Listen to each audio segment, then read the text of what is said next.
So there's a few different things I do now. One, I have some casinos in Romania. I own some casinos, which is one of the things I do. But Corona put a little bit of a nail in that.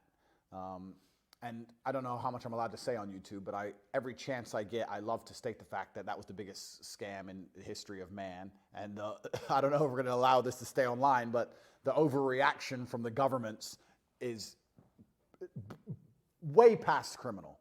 The things they did to people and the things people had to suffer under the guise of protection and health and safety is literally criminal. There's people who should be in jail right now. And the reason I'm mentioning that is because we're going to talk about this later when we get into property.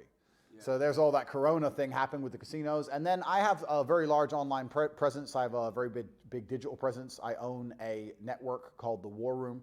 I'll tell you a really quick story without wanting to talk too much. But when I was poor, and when I say poor, I grew up in the council estate in Luton, so effectively I was poor. When I was poor, I had this idea that once I made money, I'd meet all the other important rich people. And all the other important rich people would just be like this group of Avengers, and we'd like skirt the rules, and nothing would apply to us. And we'd be like international with multiple passports and offshore banking and all this. And then I started to make a bunch of money, and I realized that that's not the case.